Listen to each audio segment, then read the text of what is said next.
You're about to enjoy an It Takes Three Network podcast.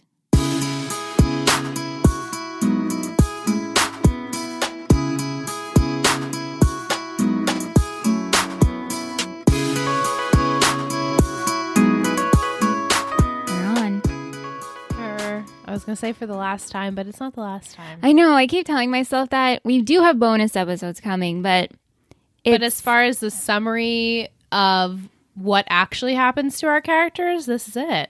And as far as our watching journey, that's it. This is it. Except for when we go back, if we want to rewatch. You know what? Actually, I would really like to rewatch this episode because I feel like even though this is my second time seeing it, it's almost like it was my first time.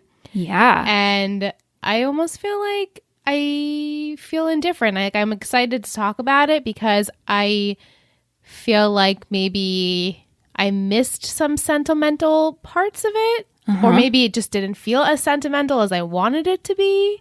So I'm excited to talk about it. Yeah, I watched it twice. I watched it with Aunt last week, and then I watched it last night to kind of gather my thoughts. And, you know, I've seen it, but it's not an episode I go back and rewatch. Like even the shows that I absolutely love, and I know I'm going to cry in the end, I usually don't watch the finale because I know I'm going to cry. So why subject myself to crying? I don't do that. Right. And you don't want it to end. And you don't want it to end. And then you just play and episode 1 comes on. But, right. You know. But we're talking about season 4, episode 16, the series finale. The end's not near. It's here. It's here. Original air date was February 22nd, 2007. Written by Josh Schwartz and directed by Ian Toynton. Scoop of the week, provided by our buddy Mike, Del_Vasso on Instagram. He says the scoop of the week is Ben & Jerry's Berry Sweet Mascarpone. Oh man, that sounds amazing. This is a blackberry and mascarpone ice cream with shortbread cookies and fudge-covered almonds. Oh my goodness, I'm drooling. The name itself is a pun for a very sweet, and I think it pairs nicely with this oh-so-sweet finale that is filled with flashbacks, tears, weddings, graduations, tears, new adventures, goodbyes, and oh, did I say tears? Tears. The almonds fit nicely as they remind me of weddings since Jordan almonds are usually given out at weddings. Yes. The bitter almonds and the sweet sugar symbolizes this bitterness of life and the sweetness of love. While the almonds in here are not sugar-coated but are fudge-covered instead, still gives sweetness to a bitterness of the almond. These fudge-covered almonds are an excellent representation of this finale because it's bitter and it is over and the sweetness of the happy ending for everyone. Always beautifully said. Well done, Mike. Thank you so much again every week for providing us that ice cream flavor. Sounds so incredible. Right? Like so incredible. It sounds amazing. Sidebar. Yeah. Baskin & Robbins has a dairy-free vegan chocolate chip cookie dough. It's amazing. You got it? Yeah. Randy and I got it the other night, like a large, and we shared it. Wait, you went out and got it? Yeah, because we have a Baskin Robbins / Dunkin' Donuts down the street that they just redid.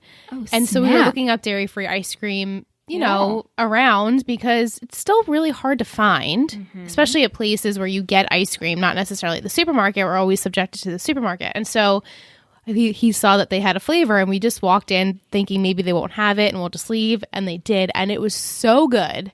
Wow. So good. It's made with almond milk. If you guys are dairy free, this flavor, hopefully your Baskin Robbins has it, but highly recommend. I'm definitely going to being that we're on the topic of ice cream. Yeah, absolutely. I know it's true, but usually if you go to a soft serve place or an ice cream place, you know what they have? Raspberry sorbet. Always raspberry sorbet. I don't want fucking raspberry sorbet. Right? It's like, it's not quenching the... No, where's my cookie dough? Where's my vanilla peanut butter? I don't want raspberry sorbet. Right, and then you're like, oh, can I get some chocolate chips? That's what you do. You put chocolate chips on it just to like make it better. But I know. And you grin and bear it, but really, it doesn't it's good when you want raspberry sorbet, but not when you want ice cream. No, and everyone's getting like their giant sundaes. Like, I love raspberry sorbet with chocolate chips. Rant over, but we're going to start, guys. We are going to start. We're going to get into the episode. We did things a little bit different this week. Usually we, as you know, we do a big summary. We go scene by scene, try to cover everyone's storyline. This is The series finale, this is it. You all have seen it. I'm pretty sure I'm not recapping anything. Right. There's no need for us to give you every single scene, every single moment, line, gist. You know what happens. Sure. And plus, we have a lot of questions and comments. It's incredible. It's amazing. And I want to have time for that or else we'll be here for 3 hours, which I'm sure you'd be fine with. But hey, you know.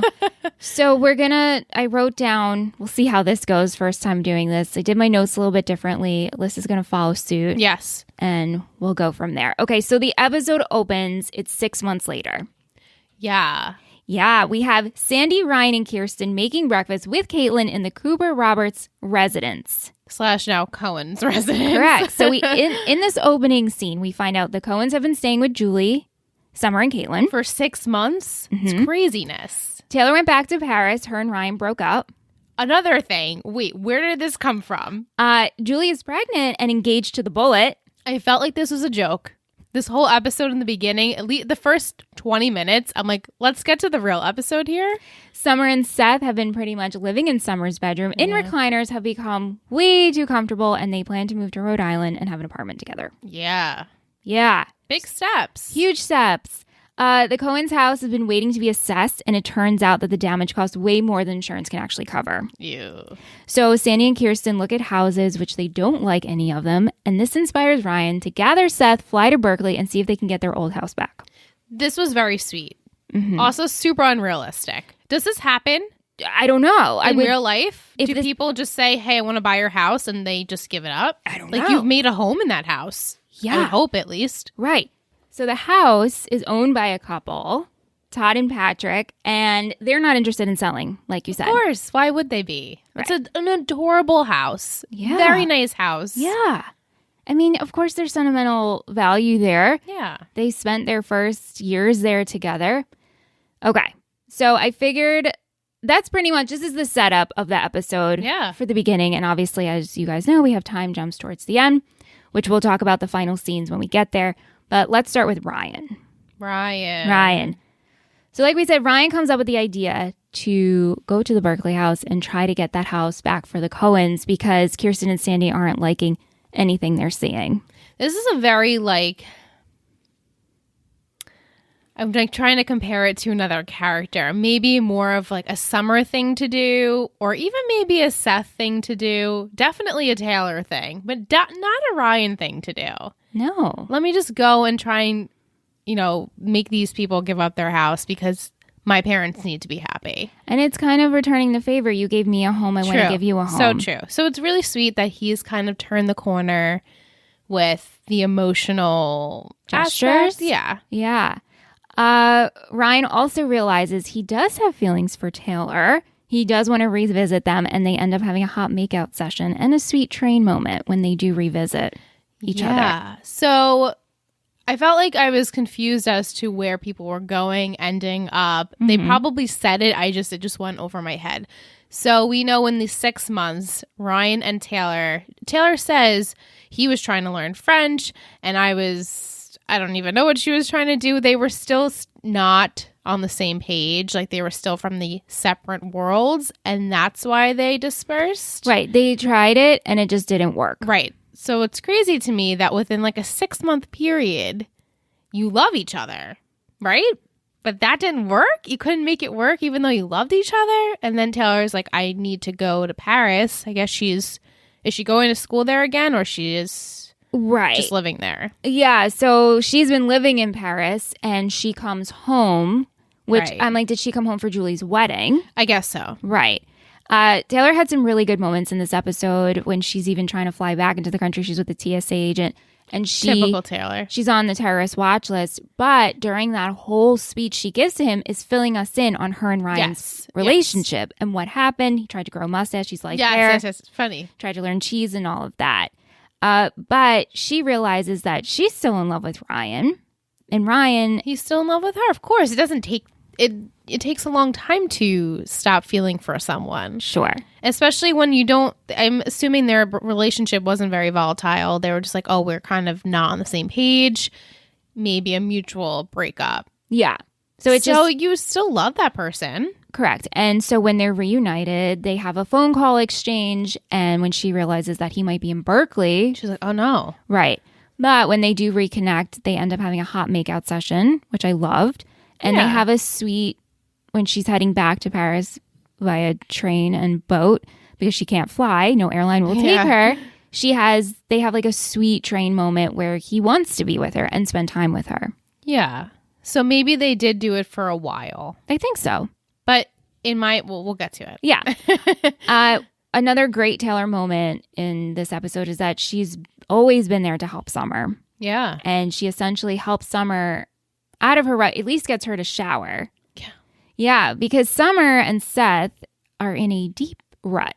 Oh, this is so bad. They're so comfortable with one another, as we see throughout this episode. But also, Seth is starting to realize that, you know what? This rut isn't good for either of us. We're not growing. And when he's with Ryan visiting Berkeley, he ends up talking to this person who is a member of George. Right. And they know Summer. Right. And they're like, we would hate for her to waste her potential. And Seth knows deep down, like, Summer's got to go and do this. Yeah. So Summer gave up George to be home. Yeah. She says because of after the earthquake. And because Taylor's like, what happened? And she explains how the earthquake happened. The Cohen's house was, destroyed. Seth moved in. And we started watching Briefcase or No Briefcase. Yeah. Deal or no deal. Deal or no deal. Cracks so me up. I know. So they got comfortable. And she's like, all right, I guess I don't need to go and fulfill my dream. And Seth, at the moment, I guess, is waiting for school to start because he's like, I didn't really have one. Yeah, he's waiting to go to Rhode Island. They had a whole plan of their apartment. And living together for 4 years. Yeah. I have to say, throughout all of the bedroom scenes of Summer, Seth and Summer staying in Summer's room, I love the huge cardboard cutout of Miss Vixen. Yeah. And I think that was just like a really good, just a throwback to, like subconsciously of like, oh yeah, the Atomic County, and he had this cardboard cutout of her, and right, and like how she's almost like untouchable, yes, as little Miss Vixen, and then she is like in her lazy boy chair with like her hair up, no makeup on, eating like out of the container. Right. It's like, oh, how the mighty have fallen, but also it's like, well, no, now you're comfortable in your relationship, and how amazing it is for Seth to look at that poster and be like, wow, that's my girlfriend. I've always loved her, and like now she loves me too. Right. Exactly. Like, how amazing. What are the chances? And how amazing for, as much as it hurts Seth, and he even has that sweet talk with Sandy of, I'm afraid of what could happen, but I know this rut isn't good for either of us. Right. I'm glad he came to the adult realization. Yeah. Very adult of you, Seth. So he inspires Summer with the flyer of George and is like, you gotta go. And so she does end up leaving for George. And she tells Seth, like, I'll see you in 2008 after the New Hampshire primary. You're my destiny, Cohen. Go save the world, Summer Roberts. He was very poised. Yeah. And just knew, like, yes, we're doing the right thing. It was sweet. And she gets on the bus and she leaves for, I guess, a year. Yeah. I guess we're in 2007 at this point, right? So I guess maybe a year, maybe less than a year. Yeah. And Seth, he follows her journey. He cuts out her clippings. Like, they know they're meant to be with each other. They just had to go separate and grow. Right. And like a long distance relationship is okay. You make it work. Yeah. And luckily they ended up being in the same place after that. And so I guess mentally and physically we're in the same place. Right. I mean, comically, the fact that they were such in a rut, they didn't know that Pancakes was pregnant. Right. How the fuck did Pancakes get pregnant? Right. What other bunny came in there? And unless it was like during the earthquake. I know. How long are bunny pregnancies for? I don't know. It was sweet, though, because when Summer does say her goodbye before she gets on George, she has a sweet goodbye with Taylor. You're the best friend, best girlfriend. Yeah. And just a sweet goodbye with Ryan. And Ryan ends up adopting. She gives him a bunny. The little rabbit Flapjack. So very sweet Seth and Summer moments. Yes. Sandy and Kirsten. Okay, so they, like we said, were house hunting. They don't know what to do. Kirsten's 9 months pregnant. Yeah, she's ready. And the boys are in Berkeley. They obviously want their parents to come see the house, but Kirsten can't fly on commercial airlines. So here comes the bullet. The bullet was great in this episode. He was great. He helped out everyone. He wasn't really like upset by any of Julie's actions. He was fantastic. And so he flies both of them up to the Berkeley house. With a doctor. One of his sons is a doctor, right? Right, for lady parts. For lady parts. So the Coens get up there and they knock on the door and they totally understand. Like Todd and Patrick's like, what is with you people? Like, why are you here? And she's like, I need to use the restroom. She uses the restroom. Her water breaks. It turns out one of them is a midwife. How convenient. Gives birth and they have Sophie Rose Coen. Sophie Rose. Super cute. So cute. Yeah. And she's like in her old, well, not her actual bed, but like I'm assuming what their master bedroom was. Holding her Sophie Coen in her arms like it's 20 years ago. It's really fun and cute. Right. Julie and Caitlin. This whole thing is a hot mess. Okay, so Julie's pregnant, like we said before, with a boy and engaged to the bullet, but the baby is actually Frank's. Yeah, I am first-time watchers. Were you surprised when Julie came out like next to Kirsten with like her semi-smaller belly? I'm like, wait, I forgot that they like opened up the episode with that. Mm-hmm. And she almost doesn't even look like she's pregnant. I know. So I'm like, wait, is she? Yeah, I knew she was, but I didn't know if we got that later on. Yeah. So I'm like, oh, this is interesting. And also, she's marrying the bullet, so. Yeah, and she didn't end up telling Caitlin until the night before her wedding. That it's Frank's baby. Yeah, because she says, Caitlin says something about, wow, I met the 12 bullets. I'm going to have 12 stepbrothers and lucky number 13, and he's going to come out, with cowboy boots on or something like that. And she's like, or a wife beater. It's like, what? And Caitlin, she's not upset. She just is hurt. Like, Mom. She just wants her mom to be happy. Yeah. And I guess her and Frank were pretty hot and heavy for, I guess, how pregnant is Julie supposed to be here? I don't know, 3 months? Yeah. Maybe? Because you find out the sex generally. Right. So not that long ago she was with Frank. Well, she says that when I told Frank, he freaked out. And then he ran away. He ran away. And then when Caitlin goes to talk to Frank on Julie's behalf, Julie doesn't know that she goes to talk to him. He says that, yes, he freaked out. But when he went to go talk to her, she was already with the bullet. Yeah, she was like, gotta get my next step. And the bullet didn't care. He knew he that knows, it's Frank's baby. But he loves her anyway and wants to be there for her and Caitlin. He lives for Julie. And Caitlin. And Caitlin loves Peanut. And it's really sweet. Yeah. Yeah. So on Julie's wedding day, she looks gorgeous. Yeah. And she's planning on getting married where she had her marriage to Caleb. Oh, yeah. Did that look familiar? Yes. Yeah. The whole thing looked very familiar. Yeah. But she has a very sweet moment with Summer. Yes. I did tear up here. On both accounts, because Summer's there filling in with Kirsten. Kirsten can't fly to the wedding. Yes. And Julie doesn't know why yet. Right. So she's discussing with Julie about if her and Seth are right for each other. And Julie is like just so genuine and gives her this motherly advice of don't waste your potential. You're a great girl. What do I know? Here I am 20 years later and still pregnant and getting married. I laughed. I'm pregnant at my wedding. At my Again, wedding. 20 years later. Again. Yeah. And then Summer gives Julie this sweet necklace. And it's a locket with Marissa's picture in it. Yeah. Really sweet. And they did both tear up. Yeah. I mean, I teared up. Yeah, I teared up too. If you didn't tear up, you're a fucking monster. No, I'm just kidding. You are heartless. I'm just kidding. It was one of my favorite moments of the whole episode. Agreed. Yeah.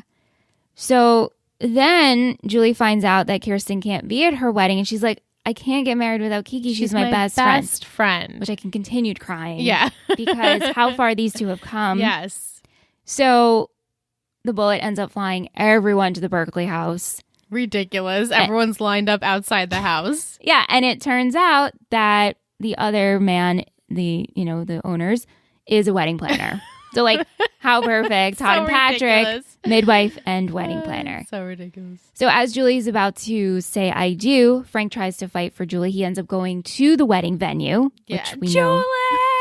we know they're not there. Yeah, screaming. I was like, oh, no, she's not there. Yeah, so he ends up calling Caitlin during the wedding. Bullet's like, are you kidding me? Puts him on speakerphone, and we see that Julie chooses herself. Yes. Good for you, Julie. And decides she's going to be single, and she ends up getting an education. Yeah, that's awesome. Yeah. Bullet. I feel like we just have to give like a little nod to Bullet.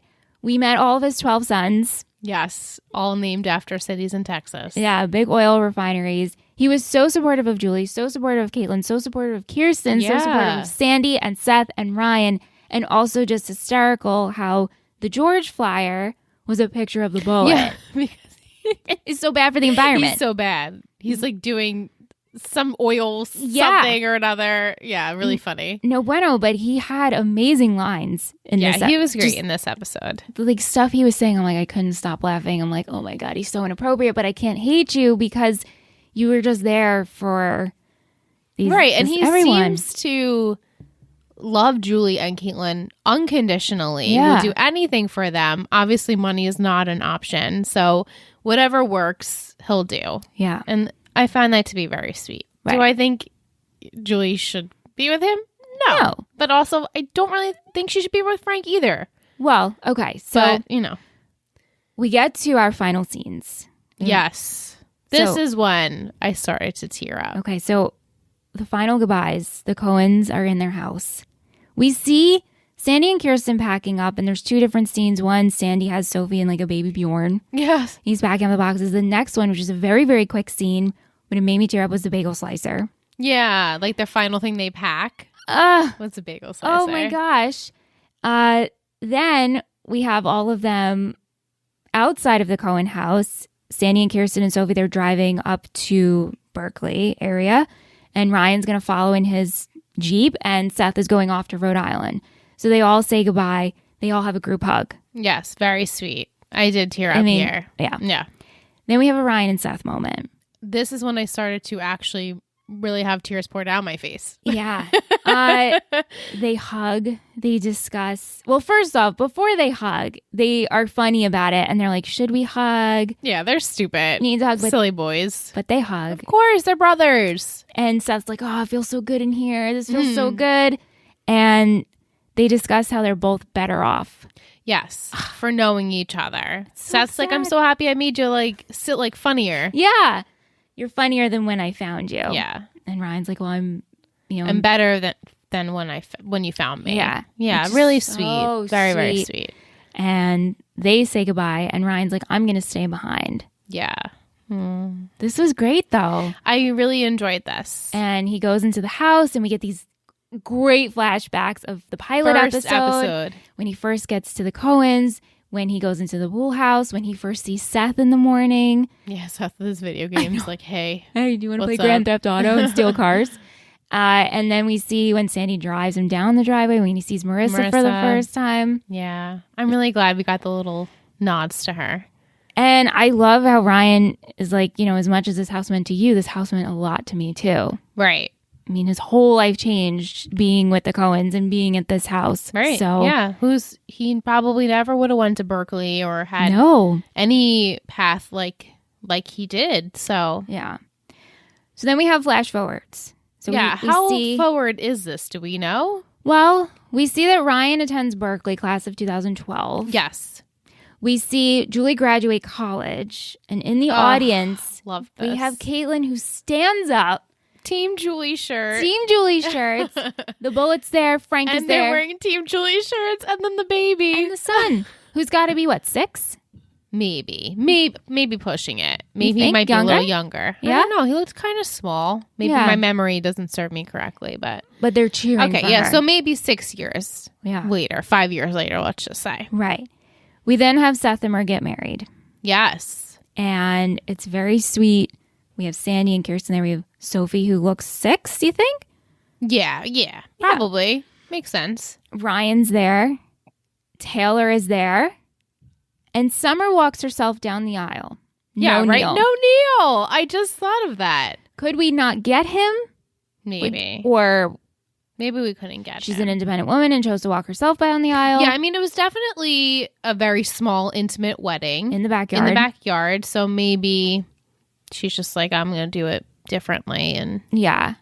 But I absolutely loved her walking down. She sticks her tongue out at Seth. It's perfect. Typical. It's perfect for them. And it's very quick, which I like. It's extremely quick. It just shows us that they ended up they're together. Right. And it showed me Ryan and Taylor are not.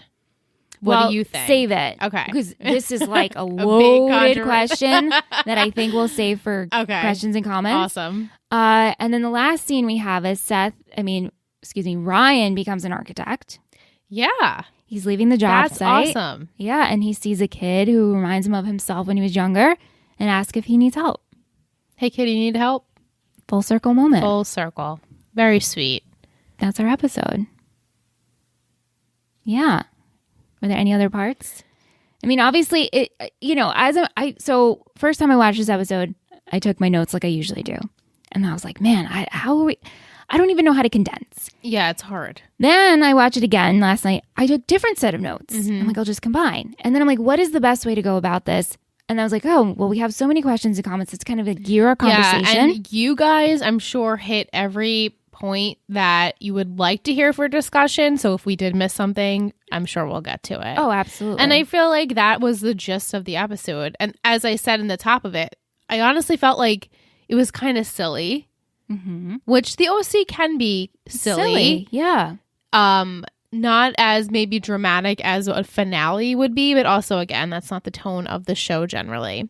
So I felt like, and this is me just my absorption, and I only watched it this morning, guys, because I wanted it to be fresh, but also maybe I kind of regret not watching it again. I think you should have watched it again. Yeah, because, and like obviously we'll have bonus episodes, so my plan is to watch it again and see if I feel differently. It's not that I wasn't emotional, because I certainly was. I felt like there was maybe like, I love the moment where Kirsten's holding the photo box, and she has the photos of Seth when he was younger, and Summer and Ryan, and then the family photo. Oh my God, the Chrismukkah photo. The Chrismukkah photo. Yes. Loved that. And so I did tear up there. And I teared up with the Seth and the Ryan thing, and of course with the Marissa thing. But I know maybe I was looking for like more of the Seth Summer. Again, it's just always a thing that I'm looking for, is like the more of the romantic I think him aspect. Being like, you need to do this is the most romantic No, thing. that is very romantic. I think maybe for me, the wedding portion, I would have liked to see maybe like more something where Seth was like, I loved you since I was a little kid, even though we know this. But something for me to know, Alyssa is going to literally bawl her brains out.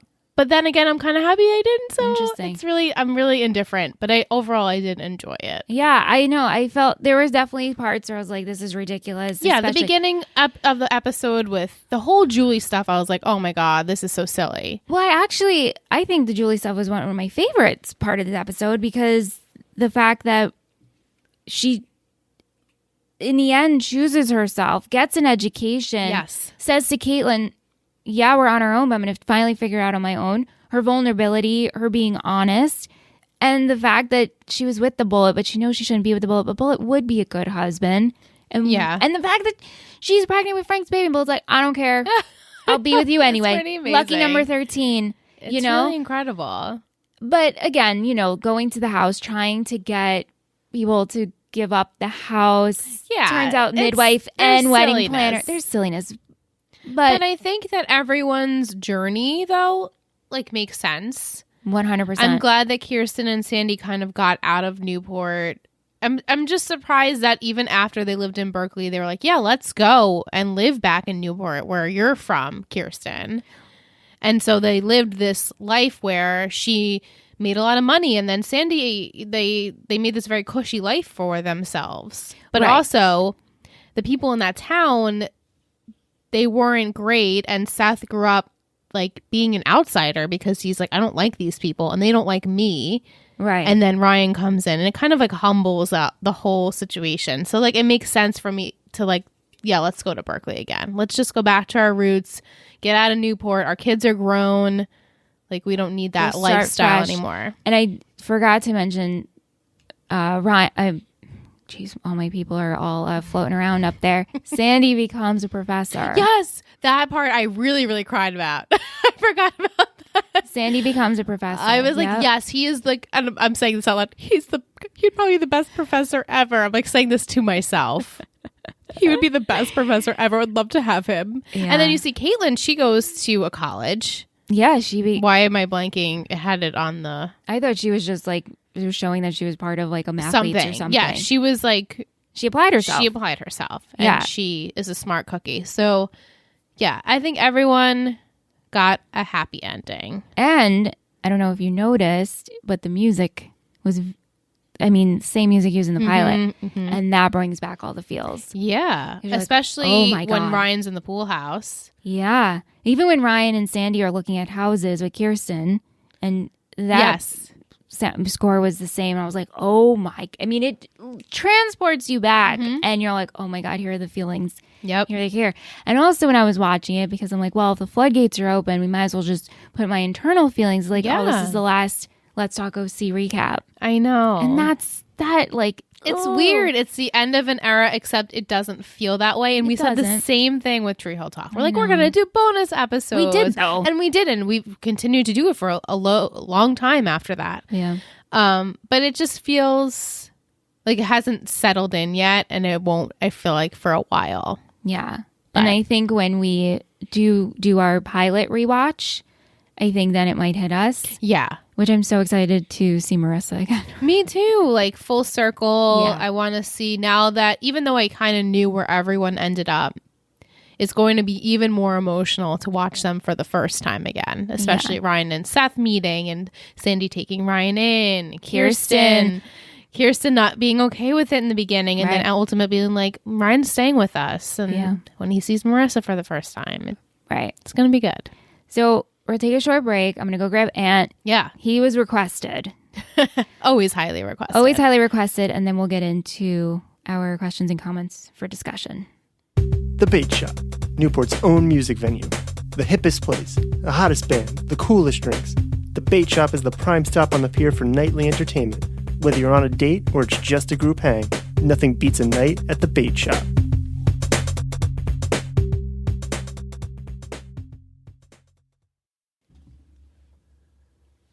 Welcome back from break. Hola! He's here. Ant is here. He was requested, so welcome. Thank you. It's good to be here, guys. I was just watching the episode.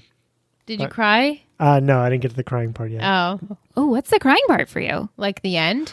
Yeah, I guess, I don't know. When we watched it the other day, I definitely was tearing up. Maybe because I was ready for it today. I didn't, I didn't need it, so it didn't get to me. You were tearing up?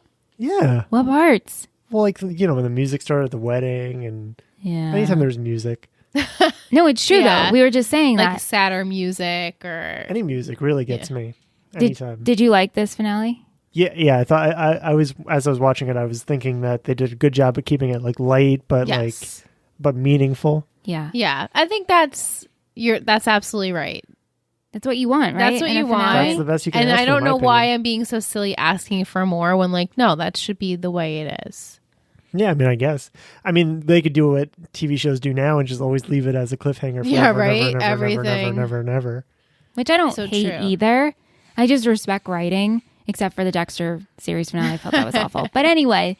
Which is coming back.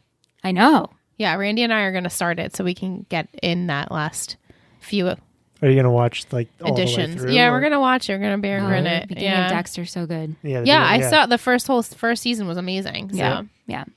And second season. Second season is actually my favorite. Second season is my favorite because dokes. All right. Not too much Dexter talk. Well, I thought this was the Dexter podcast. OC finale. Oh, right. OC finale. Okay, so we're going to get into our questions and comments.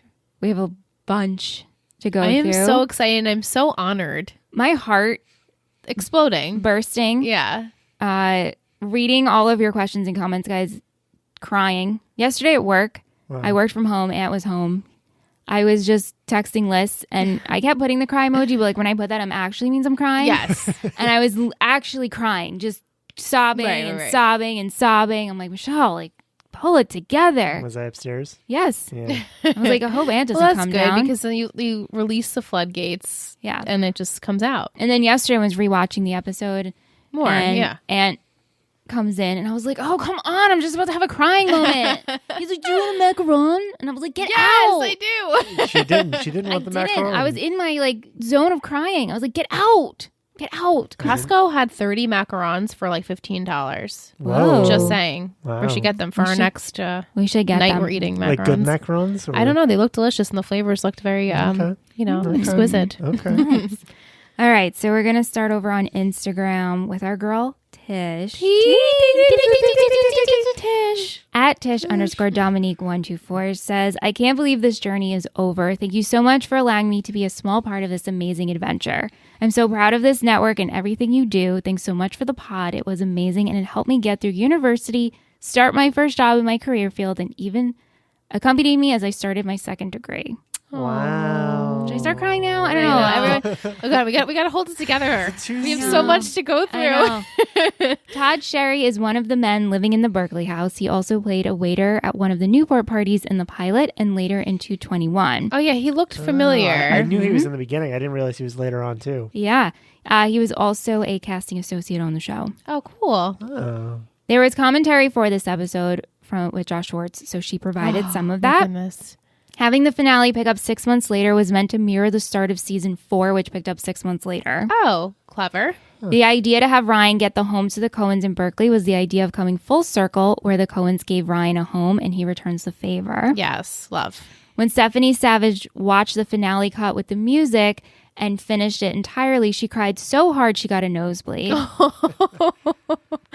Aww. The last ever scene that was filmed for Ryan was at Berkeley with the 2012 banner over his head. Oh. When Taylor meets Summer in the arrival room, there's a man with a sign saying Schwartz and another one saying Toyton. Oh, really? I know, I didn't catch that. I didn't catch that either.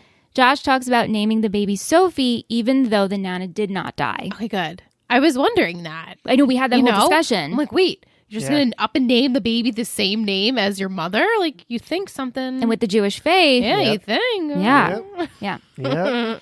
Her comment, oh my God, this episode is amazing. I still think it is in top 5 for series finales for me. Seeing all the characters for one last time felt so amazing. I cried so many times. I remember so much and so little of the episode at the same time. Mm-hmm. I honestly have so much to say, but can't even think of the words. Finishing the show again feels like another chapter is closing and another one is going to begin soon. Totally. Thank you, Tish.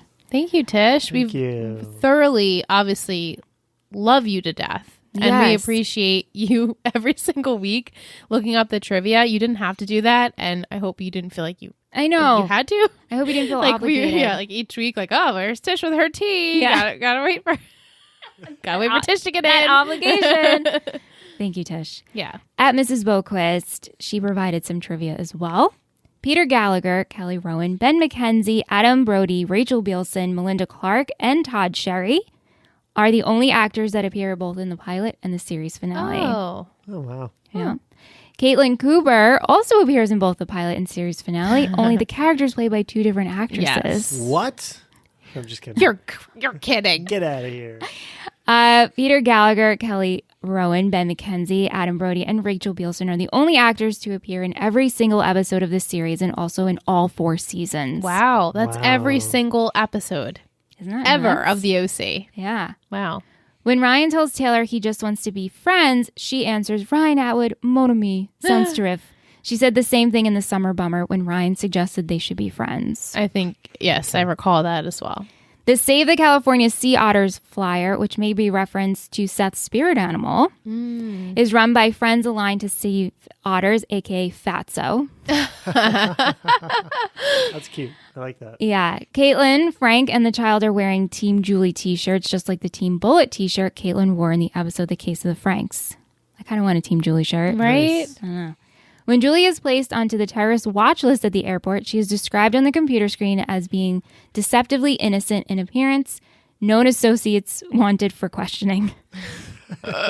Mexico law enforcement may have further info on incident in the country in 2006. Oh my goodness. The church Julie is supposed to get married in before they take the wedding to Berkeley is the same place she married Caleb and the same place his funeral was held. Yeah. It's bizarre realize that that? you would I do did that. not know that. Yeah. They must really like this place, or they Must got be a good convenient. Yeah. Summer says, real life Jake broke up with real life April. deal. Yeah, I was going to mention this. This is a play at Adam Brody and Rachel Bielson, whose breakup in November 2006 was called by many the breakup of the real Seth and Summer. Oh my God. Yeah, I was thinking That's that the funny. whole time. Mm-hmm. Interesting. Get married in the end. How awkward this might be. Yeah, true. I know. Some comments. She had toaster strudel. Our worlds collide yet again. All I can think about is Quinn's song. You did not get that far in One Tree Hill. No. But there's a toaster strudel song that they play as a commercial in One Tree Hill, and one of the characters that happened to not be one of our favorite characters would sing this song, and it just drove us crazy. And we're like, what is with these shows and toaster strudels? Huh. Yeah, because Seth provides. Oh no, it's a toaster remember pastry. Toaster pastry, but yeah. Yeah. It's kind of the same thing. Well, yeah. Yeah. She says, I love the Berkeley house and I'm glad they are moving there, but I teared up when Ryan walked around and left Newport for the last time. Yeah. And they had the montage between old and new. I love Ryan seeing the kid at the end and asking if he needed help. The hospitality and love the Coens provided shaped Ryan's life. Yeah. What do you think? And maybe this kid needed help. What do you think he said? He's probably like, nah, dude, I'm good. Right. Or like, don't assume. Yeah. He's probably just stranger danger. Exactly. Too. Well, that too. Like, you don't just like have a guy come up to you and be like, it was a Range Rover though. It was like a nice car. Yeah. Yeah. Thank you, Jess. Yes. Thanks, Jess. At Fassel Zcon on Instagram, our Goof King. Goofy. He sent us a voice memo. And I haven't heard it yet. So I'm very excited to play it for you guys. And me too. Let's make sure my volume is up. So I wanted to take a moment to share what the OC means to me. The OC came on when I was in high school and college. It played a large role in shaping many aspects of myself as it introduced me to new music, fashion trends, and was very different from any other show that I had previously watched. To this day, some of those influences are still there as I still love indie rock. Though the show fell into the category of teen drama, I truly think that it's one of a kind and cannot be topped. I watched the episodes through their original run and have only rewatched the series one time. For me, the show holds a special place in my heart, and I'm waiting for the right time in life to watch the whole series in its entirety again. The show meant so much to me that I even moved to Orange County, California 3 months after the finale. The OC will always be my favorite show. That's so beautiful. Wow. Move to California. Part two? There's a part two. I also wanted to take a moment to let you guys know how much I've enjoyed this podcast. Thank you, Liz and Michelle, for providing the small piece of joy to look forward to each and every week. Thank you also to Ingrid, Ant, all of the guests, and all the listeners who've submitted trivia and fun facts about the show. I can tell you that it's been a pleasure to have served you as your resident Goof King. This podcast has served as a nice companion during the last 2 years for me. During this time, I've planned an engagement, planned a wedding, gotten married, and moved to a new city. I will always remember this time of my life fondly, and Let's Talk OC is definitely a part of that as well. Thank you again for creating something so wonderful. It's been really nice to see how many others still love the OC, and I'm excited to see what you guys do next. Tears. Wow. Tear. And that's just our first voice. Oh my God. That was very sweet. That's so Even heart. I got a little tear. I don't even have like words though. It's gonna be hard to find the words like to thank you guys enough. Oh, thank you, Fassel. That was so sweet, and congratulations. I know, on everything. On everything, and what a journey you've had from the OC to get married, and I know. It's amazing. He also provided a goof. Oh, yay. He says Ryan's Jeep Wrangler was destroyed during the earthquake. Yes. In this episode, we see Ryan using it. I know. I was thinking that. Yeah. I was like, oh, did he get a new one? Or did they forget that happened? Yeah. Thank you, Vassal. Very sweet. Oh, okay. Moving on to at Kate Arnold. She has a question. Who do you think had the best character storyline and growth over the whole series? For me, I feel Ryan had the best storyline, while he was always faced challenges and always helping people. He always found his way back to just being a kid, which I really appreciate, but I feel Summer had the best growth. Her character development was amazing. I always relate her to Brooke from One Tree Hill for some reason. Anyway, I hope you enjoyed the finale. This is one of the few shows where I think the finale did the show justice and wrapped everything up so neatly. Loved listening to your podcast every week and watching along with you all the way in Australia. Oh, well, thank you. Thank you. Thank you. So what do you guys think? Julie. Definitely Julie. Best character storyline or growth? Growth. And probably arguably storyline too, honestly. Okay. Why? Oh. Please explain. Well, I mean, look where she started, look where she ended up. Yeah. Like, she's great, you know, like definitely one of the, like, I think the best, like, I don't know, differentials between like the lowest and the highest, you know, like, so greatest amount of growth. Yeah. Yeah. Liz? I mean, I know Ant and I always discuss how we feel Ryan kind of doesn't change. but I still feel like what has happened to him through the progression of the story makes me feel like I enjoy watching him develop the most. Like finally coming to be able to like express his emotions. Yeah. And then loving the Coens so much that he's like, yeah, let's get them a house. Let's get their house back. I want to be in their family always. So I think I have to say Ryan. But I do appreciate Summer and I do appreciate Julie. I think it's hard to say best character storyline and then growth because I enjoyed all of everyone. But I think probably Summer. When I think about her in the pilot when we first met her, it's kind of with Julie too. Yeah. Where she ended up. I initially thought Summer, but then like I realized that I like Julie a lot better. You like Julie just in general better? Yeah. I think I do too. Yeah. I mean, I love Summer as well, I mean, but Yeah. Not to take away from Summer. I'm glad that Julie finally is putting like her children first. Yeah. And Sort herself. of. And her first. Well, and her in first. a non-selfish way. Yeah. Like, Yeah. okay, I'm going to better myself. She even says Better it to herself. Summer. I'm the same way I was at my wedding 20 years ago, pregnant, knocked up and getting married. Yeah. So the fact that she's like, no, I'm going to better myself, get an education, team Julie. And then controversial, is she with the Bullet or is she with Frank? Yeah, who knows? Or she's not with anyone. Maybe She didn't Bullet either. was just a good friend to her and Frank was just a good friend to her. And I think they Caitlin just- loves them both. I and- think it's a modern mixed family. Yeah. Yeah. It's just sweet. I enjoyed that. On Twitter, actually, at Jokum, I'm sorry if I'm pronouncing your name, Jokum Trier, also asked the question of best character development, and their vote was Summer as well. Yeah. I could imagine most people would pick Summer. Yeah. Yeah, I suppose. She definitely starts out rough. I mean, she's very materialistic and superficial. And then, but then she, within the first season, you're like, okay, you definitely see the character development.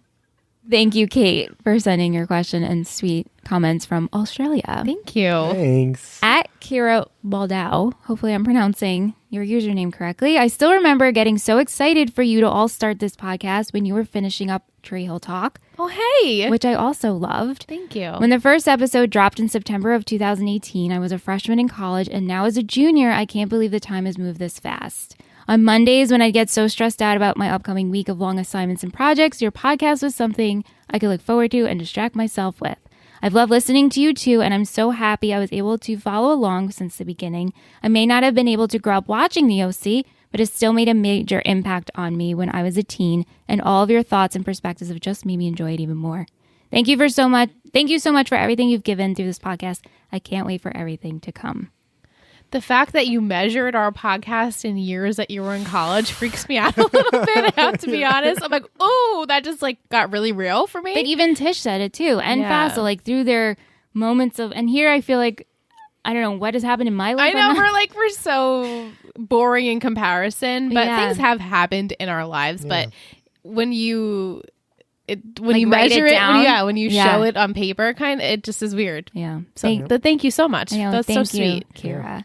At the OC Memories, not able to send a voice memo, but I still wanted to express how important the show is to me. First of all, this podcast has been a blessing to my car rides. Listening to you two discuss my favorite TV show has been such a blast. I watched the OC for the first time earlier this year and fell completely in love with Ryan Atwood. Wow, same. As a 16-year-old girl, I always find it interesting that Michelle enjoyed Seth more when she was younger, but likes Ryan now. Personally, I have yet to discover a hotter and all-around more perfect guy than Ryan. I enjoy Seth too, but generally find him childish, and I don't find that attractive. Girl, I get you. It was only after continuing to watch the show, mainly for young Ben McKenzie, that I realized what a special show this was overall. These characters became my comfort characters, and if I ever need to pick me up, I can turn on the OC and know I'll feel better after. If anything, I can always count on the fact that my life will never be as dramatic or traumatic as Marissa Cooper's. Just so true. I hope nobody's life is that Yeah. traumatic. Yeah. All in all, this show has a special place in my heart, and thanks so much for a fun podcast. Well, thank you. Thank you And I so totally much. agree. I mean, Ryan forever, in my opinion. Yeah, in I'm my eyes. I'm still Team Seth. Yeah. I love Ryan, but I mean, I guess I appreciate Ryan more as an adult. Yeah. for sure. Well, and Seth can Yeah. be childish, but also like, Nostalgia for me. Yeah, nostalgia. 100%. Thank you. At Del_Vasto, our buddy Mike, our ice cream correspondent. If it was 2007 and you were asked to join the writing crew for the last season, what would you change? What would you keep the same? Oh my God. For the last season or the last episode? Last season. Last season. Well, I kind of already expressed how I would have liked to see more college aspect. Yes, I would have liked that too. So maybe in the finale, we would have graduated from college, and then I would be like, okay, now we can see the journeys that everyone has gone on. Maybe, obviously, Ryan, I think, would still become an architect, but like, what is Seth doing? What is Summer doing? What is Taylor doing, like, for their careers and their lives? Like, maybe Seth and Summer live completely somewhere else in the world, or... Right. I don't know. Just more, like, of them older, I think. Yeah, I would have liked to have seen that too. Also, in the last episode, I would have liked a Kiki and Julie scene. Yeah. You know, Julie couldn't get married without Kiki being there, but I would have... They really didn't kind of connect. They didn't engage. Yeah, you're right. I really would have liked to have seen that. That's true. Yeah, that's true. Yeah. He says, I loved Caitlin's Sandy impression. It was spot on. I'll push me up for you. It was kind of creepy to me. The way she said it. Yeah, it kind of made me She was feel trying a creepy. little too hard, I think. Yeah, I don't know. He says he absolutely loves when Summer sticks her tongue out at the wedding. It's so perfect for their relationship.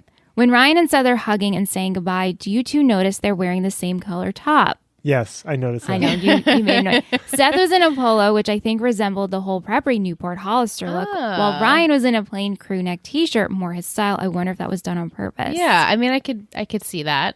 Yeah, I know, both brown. I know, yeah. Yeah, not a was great very, color brown. Very noticeable, yeah. Like, why would they do that? It's so bland. Like both UPS shirts. Yeah. You know? Yes.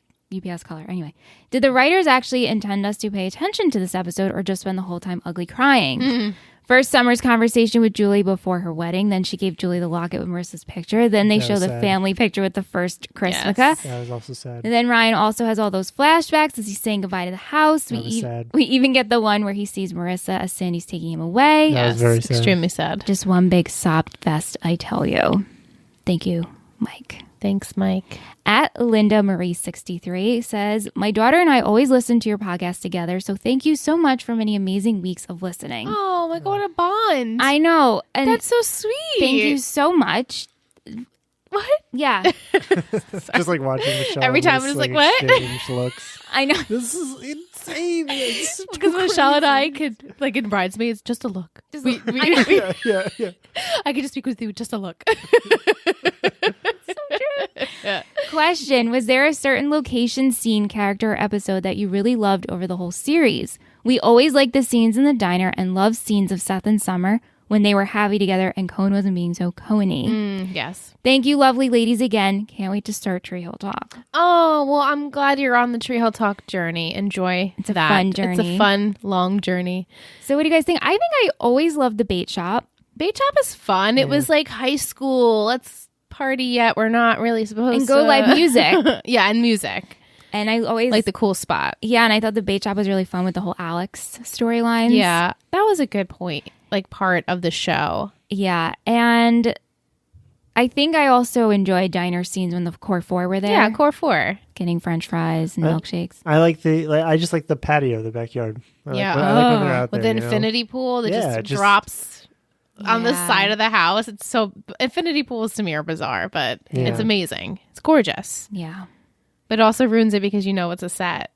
At that I try point, to- yeah. I'm like, oh my God. Well, you know, in the flashback with the pilot episode, that was filmed That at was the actual actual- location. that was You could actually totally tell, too. yes, you really can. Yeah. Thank you, Linda Marie. Thank you. Okay. Moving over. Or at D Garcia 0507, our buddy Dom from last week's episode from the Mighty 90s and the Ravens podcast. Hey, Dom. Did you watch? He watched. Oh, buddy. And so I labeled his comments a newbie's perspective. This is the first time him watching the finale, and he's never really watched the OC. Okay. Yeah, he's Okay. only watched seasons 1 and 2. Right, yeah. So he says, firstly, a massive thank you for letting me and Simon join you on the show's penultimate episode. I had a fantastic time and hope both of you and your listeners enjoyed it too. Secondly, I did it. I watched the final episode of the OC like I said I would and thought I would send you guys a message to let you know my thoughts. Yes. I'm not overly familiar with the OC, as you probably guessed that last week. But this seemed like a pretty convincing and strong ending to a big TV series that made it across the Atlantic to our screens in the UK. This episode taking a 6-month later stance from the episode before was really interesting to me. I was fully expecting it to continue where the previous episode left off, or at least weeks difference. But the 6-month gap seemed to be a great way to really move the finale forward away from the devastating impact of the earthquake and onto a feeling of rebuilding. 2 themes that stood out were the hopeful look forward and the lives of all the key characters moving on to their next chapters mixed in with a clear message of nostalgia and trips down memory lane. Yeah, it's great. Seth and Summer being described as the odd couple, the old couple upstairs was particularly amusing, and their new obsession with briefcase or no briefcase. Their storyline goes from destined to be miserable together to if you love her, you let her go. And then seeing them marry at the end, which I particularly enjoyed, Seth is growing up. Yeah, he's finally adulting. I also never came across Gordon Bullitt before, but I'm so glad I did.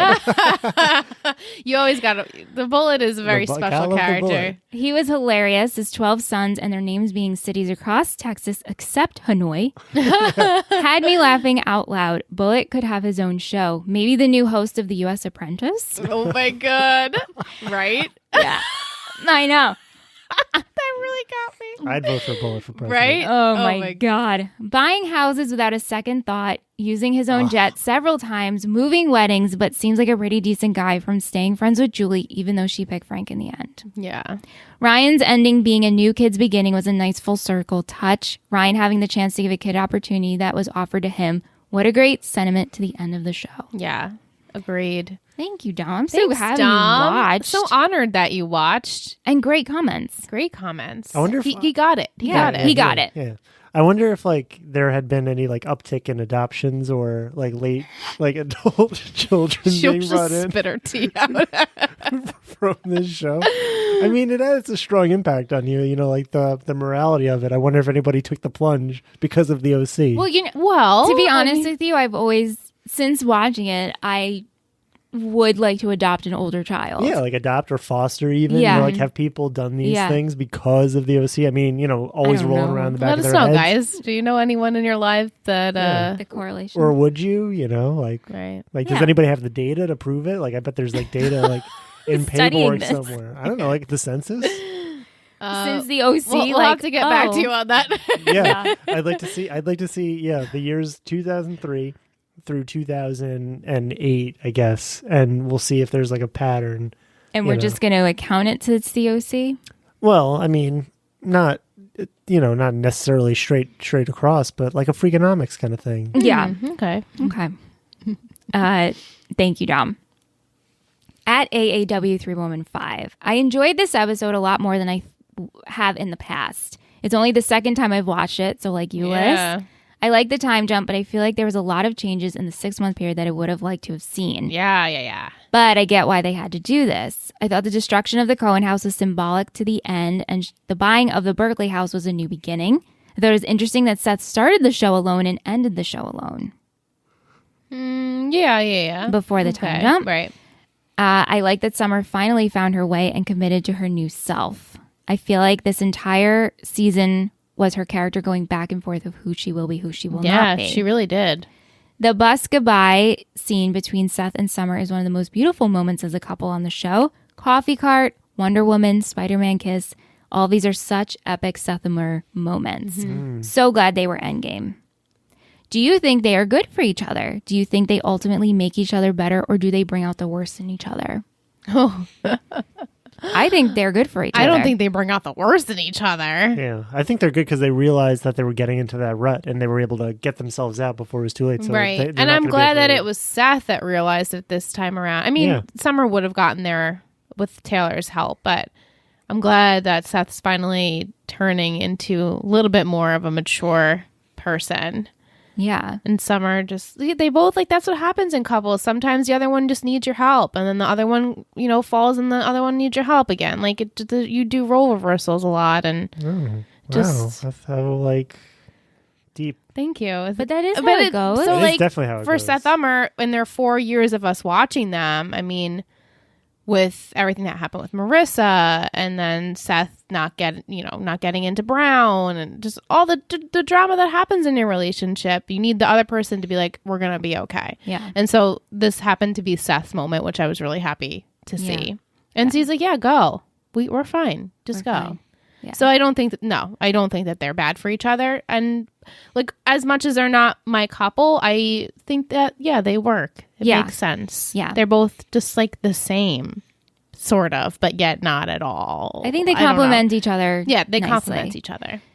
She says, I love the way they tied in Marissa. I just wish they tied her in more.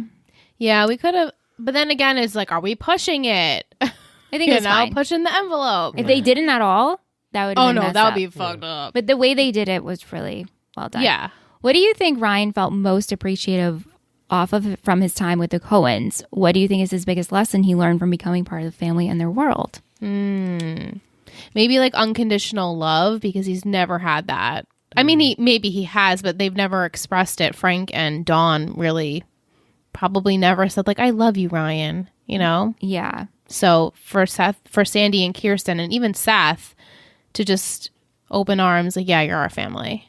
Just unconditionally, whatever you do, we'll figure it out. It's a good answer. Just sweet. That's how I just feel so too. sweet. And in terms of the biggest lesson, It's just that there's always like a second chance out there for you. yes. You know? Yes. And I feel Yes. like maybe communication, Ryan. Just got to open that up a little bit. I think he got a little better, right? He definitely got better. Definitely got better. Do you think Taylor saved Ryan, as he said in this episode? I tend to think she did, but I don't necessarily think that means they should wind up together in the end. Agreed. 100%. I agree with Liz. I liked their relationship the first time I watched it more than I did this time. I felt like Taylor was really pushy, and I just don't think Ryan was ready. I would have loved to have seen why they broke up and how that played out. Yeah. Same. Yeah. Yeah, I For agree all to that like development we had to do, and then all of a sudden they're like 6 months later we're not together. Well, It's kind of like that's kind of like real though. Like things Yeah. get shaken up, and all of a sudden you're just like, it can't work. You I know? guess that's true. You do all these things, and you make all these plans or whatever. Yeah. If Josh Schwartz came out and said Ryan and Taylor wound up together, would you be surprised? I wouldn't. I don't have that much thought into it. Yeah. to be I would be honest. like, okay. Yeah. I guess if that's what you guys wanted. Were there any characters you wish they brought back for the finale? How would you have wanted them to Luke! work in? Luke and Jimmy. How would you work it in, though? I don't know. I feel like Jimmy, you could work it in. He could come to Julie's my God, wedding. This mess is up. like his daughter, you know. Actually, what if Jimmy was in Was the in- audience Was clapping Frank, her on? or I was going to say was in Frank's position to be like, no, Julie, don't do it. No, but like Jimmy, I feel like him and Julie, as much as it didn't work, he's still a friend to her and still Yeah. Caitlin's dad, and he could have been there at the wedding. But Luke, I mean, that's just a stretch. We could have just figured out him later on. Maybe Ryan meets him like, hey, you're a architect too, or Or like see him at Berkeley and fist bump. yeah, like, oh, Ryan, we're graduating together. Just something, you know, Or just to show maybe him. Anna with Yeah, Seth in Anna. Rhode Island just to see them get coffee Yeah, or because something. she does apparently go there, but that was it when we saw her last. Right. Right. She's supposed to be at Brown. Yeah. But other than that, I mean, we got the core. We got the core. They're there. And I feel like we did touch upon this, but do we like the final scene with Ryan asking the boy if he needed help? Yeah. I mean, I couldn't have written another scene that would make sense, I think, that makes the most sense to me. Yeah. Like full circle. The show is Ryan, right? Like the growth and him getting accepted into this family and how he just is in the world of the OC where he's never been before. Right. And so to close a chapter, I'm like, all right, I lived in the OC. I knew this world and my family is my family. And now let me help this kid because I wish someone would have helped me like Sandy helped me. Yeah. Right. Imagine if he was just like, hey, kid, get out of here. You got smoke? You got a light? You got a light? He's like, hey, get out of here. This is Right? a This is a dangerous sight. Get out of here. He just shoos him away. Gets in his Range Rover, drives away. I need to learn jack shit. Yeah. Okay. So many people asked us about Ryan and Taylor. Okay. So I'm going to read their thoughts. of Please. Luke's minute. Maybe you guys can sway me. Some of them just asked, where do we think? Do we think they were endgame? Others gave their opinions. Okay. So at ChanFA9, in my mind, I have Ryan and Taylor staying together forever and having great careers, having kids. I don't like to think they didn't stay together. Okay. At Malstagram says, when I was younger, I thought it was like blatant that Ryan and Taylor ended up together. Now I really don't think so. The looks to me were so telling. Taylor is the first to catch Ryan's attention, like she had to be looking at him for a sec when he notices, and she gives a remember me kind of face with a confidence like she hasn't seen him in a while. Ryan looks down almost caught off guard and bashful. I think they ended on good terms and Taylor has been living abroad. It's Taylor. She's not going to settle in the OC or Berkeley right away. Right. Maybe they're both single, though, and rekindle things at the wedding. I really do love them. And then Alicia says, it's hard. I keep going back and forth with this, but I think not. I think it was a flirty exchange and maybe a one-night stand, but I don't think they were together before and after. Vic's opinions on it is Taylor and Ryan kept in touch, and once she was back from Paris, they gave it another try. This time they were successful and very happy. To me, that little glance they gave each other at the wedding was kind of like, so when is our turn? Either that or let's get a room. Ryan took the kid in from the street, and him and Taylor adopted him. Oh, that's sweet. So those are all the thoughts. I like what she just said with like, maybe Ryan and Taylor are together and that's Taylor saying like our turn's next. I could see that because the way that I saw Ryan's face gave me the okay that they're not together. It was Ryan to me. Like Taylor's always just gonna be like, hey Ryan, whenever you want, like I'm here. And Ryan was just like, oh no. That's how I pictured it. Like, oh hey Taylor, no, I can't even look at you anymore. Not like in a disgust way, kind of like, oh man, like, we're past that. I think it just was I think hook up when they see each other when single, but I don't think they ended up together. Yeah, I don't think so either. I like that. You know, like, cause like when I picture like Ryan later on as like an architect or whatever, like I don't see them together. No, she's too much. Like, she's too much. She's too much. He wants calm. Yeah. Calm. it's not even that. I just don't think that they were endgame. I just, in my mind, same. I think they were good for each other for a time. Yeah, and Right. I agree with him. Obviously, he's the one who said it. You saved me. Yeah, she did at a time in his life that he needed it, just like any relationship. You need that in your life at that point. And, Right. But, you know, no hate here, peeps. No. I mean, obviously, I we all love have our Taylor. opinions. Yeah, I Right. just don't. The more I watched it, and towards the end of the season, regardless of how I felt towards Taylor, I still didn't feel like they were like endgame. Yeah. At Laura Gergies, which I apologize if I'm pronouncing your name wrong. Trying, guys. I'm trying. Had a different take. Okay. Not on Ryan and Taylor, just on season 4. I honestly felt season 4 was a train wreck. And so far from that whole show was about the culture, the original characters, everything. It was so disappointing. Aw. Every time I think of the OC, I actually have to disregard season 4 from my head so that I can appreciate its amazingness. I'm sure there's many people out there that feel the same way. Thank you, though, for sending. Thank you, your yeah. comment. Yeah.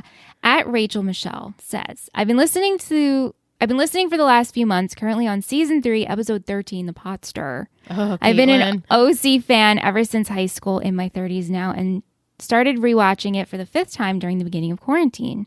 When I finished it, I didn't want it to end, and after getting in a huge Instagram wormhole of various OC characters and fan accounts, I stumbled upon your podcast. I'm so We're in glad there. I did. I know. Michelle, I feel like you could be my BFF. The way you talk about your love for these characters, I'm the exact same way. Although he started to annoy me this time around, I will always love Seth Ezekiel Cohen. Yes. Anyways, just wanted to say thanks for keeping the show alive. Love starting my mornings each day with y'all. Oh, nice. thank you. Thank you so much. At Kaylee Waters. This podcast has been my companion through lockdown here in the UK as I embarked on living solo for the first time in my 32 years. Oh, wow. Revisiting these characters again through older, grown-up eyes was a treat, but to watch along with you while I worked from home was just a comfort I didn't know I needed. I feel like I'm going to cry again. I know. It's really hard to read all these and, and not cry. I will always love the OC, Seth Cohen, forever. The TJ episode still holds a place in my heart for the diner breakfast scene and wow, Black Tea Ryan. Yeah. Oh, my goodness. How did I sleep on that? But most of all, thank you. Thank you for all your work, your creativity you put in each episode, and for making me feel like I was catching up with friends each week. Thank you, friend. Can't wait to see what you do next. So much for keeping it short. We can never keep it short here. Thank you, Kaylee. Our final question for Instagram before we get into emails is from my sister. Samantha. If the Cohens had a pet, what do you think they'd have? That's her question. They probably have a dog. No, an echidna. A what? An echidna. I meant to look up actually what it is technically, but I forget. Knuckles from Sonic Knuckles. So Sam sends me this question. We're just going to disregard all that.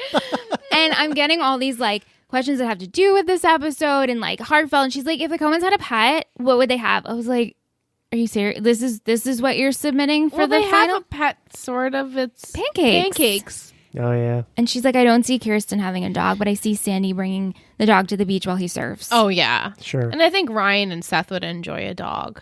I know, like Kirsten, I think she would love a dog, but it's also like, come on, hair in the house. And also, Seth said he's not really a pet person. Yeah. When he met Pancakes. It would be more like Ryan and Sandy loving the dog. Right. Thanks, Sam. Thanks, Sam. Thanks, Sam. Moving over to emails. Livia. She says, thank you so much for taking us into the OC journey. I really love the way you made this. Every comment, every laugh, every feeling you girls shared with us episode after episode was so lightning and made me remember once again why the OC was so special for me and still is after all these years. Your podcast came into my life in a very hard moment at the beginning of the pandemic lockdown in my city. In a very dark time, you girls made my moments happier and brighter. She's going to cry again. Okay. Not to you, Livia. Just the OC shaped me a lot back then, including my professional choice since I became a public defender after law school, and I'm glad I did it. Listening to you girls took me back to a time when I was a young woman figuring out what I wanted to do with my life and who I wanted to be. I have 3 points. Yes. I like Seth's mature action about Summer and their relationship, not a teenager anymore. Thank goodness. Ryan's ending without a girlfriend. We know that maybe he still had feelings for Taylor, but it's okay for him not to be with someone. I like that the episode showed him at the end enjoying college life, work, and the chance to give back Sandy and Kirsten, they were the only couple that went through the whole show and ended up together and stronger. Yeah. They shared their ups and downs, ex-boyfriend, inappropriate coworker, ex-fiance, another coworker, alcoholism, the hospital thing, kids leaving during the summer, kids lives going crazy, an earthquake, and at the end they were together with a new baby. A new life and pure love looks, they are goals. Yeah. Wow. One thing I don't like with the end, they don't show the fate of Kirsten. Was she working? Is she stay-home mom? Oh, yeah, true. Yeah. She was kind of like weirdly left out, but she had a baby. But is that what we just left her? Is like now she's a mom I don't again? Like that. I don't like that. I think that's But what then again, happened. I feel like I said at the top of the show, where did everyone else go? We know Ryan ended up being an architect, but like we don't really know. And Sandy is the professor. But like, what's Summer doing? What's Seth doing? Yes, they got married, but that doesn't like define who they are either. Do you think they have a nanny? Is this kid getting raised by a nanny? No. Is Seth raised by a nanny? No, I don't think so. I think that Kirsten was like, I'm out of work. I don't need to work, and I'm just going to raise Sophie. Yeah, like enjoy my relaxed Berkeley life. I would like to think that Seth became an artist, like a graphic novel artist or graphic designer or something, and Summer working in like nonprofit or something like that. Yeah. Thank you, Livia. Thank you. Maybe like those couple like were just predictable. That's why they didn't show. Yeah, it. maybe. Like it's an obvious thing. Yeah, like where they wanted to go. Think the obvious thing. Where do you want them to be? Right. Sort of where that makes sense. Yeah. Lexi. The last theme song hit so different. California, here we come one last time. The Summer and Julie moment was beautiful with the locket, currently messaging with Michelle and crying with Julie choosing herself, so here for it. Summer and Seth at the George bus is the second best scene to Ryan and Marissa meeting in the driveway. Best scenes list, everyone. I have a list. Music moments and best scenes. I'm curious of everyone's. Wow. Just a good bonus episode idea. The Coen hug. Ryan and Seth having their brother moment outside of the house with the score of when they met. I love it. Ryan saying bye to the house is such a good move because we wouldn't have the show without him, and the best flashbacks of the night. Ryan see Marissa in the driveway. Yeah. Ending it with how it started, with a boy needing help at the payphone, is so good. I love the flashback of all of it. So well done. In the last montage, there are 3 time jumps from just a few weeks to years in the future. The boys hug for the second time ever, aside from the pilot. Oh, wow. Really? I noticed as I rewatched the pilot episode, the score plays throughout the whole entire episode and not just at the end. And then she sent us a voice memo. So let me pull that up. But yeah, boys only hug 2 times in the show. Wow. I feel like that's not right. It is. If you quickly go back and watch every episode. I'm mad about that. Like, why couldn't they hug more? Yeah. Yeah, I know. But they weren't, that's not really how they... Okay, so here is Lexi's voice memo on scores. Lexi is a listener of ours who enlightened us to the music in the episode and everyone's scores, yeah. Okay. Hey ladies, so of course it's Lexi and I'm here to talk scores, series finale. So Ryan and Seth are in front of the Cohen house, they're hugging, and none other than their score comes on, which is the same score that played when they met in the pilot, which is just so awesome. I love how they're playing off the brotherly love. I can't get enough of it. Another one is when Ryan is in the Cohen house, he's saying bye, he's in and out of all the rooms, and Christopher Ting's season 1 score is playing, which is so nostalgic. And it just takes you back. It flows all the way into when he drives down the driveway and sees none other than Coop standing there waiting. And of course, she's at the end of the driveway where she should be. We all get a chance to say goodbye to her. They flash back to Sandy and Ryan leaving and her fading in the back. And, their end game for me, Ryan and Rissa are the ultimate couple. And so I just love that they didn't forget about her. And lastly, it's Seth and Summer at the George bus. He says, "Go change the world, Summer Roberts." And you can just see them dancing in his room to Wonderwall.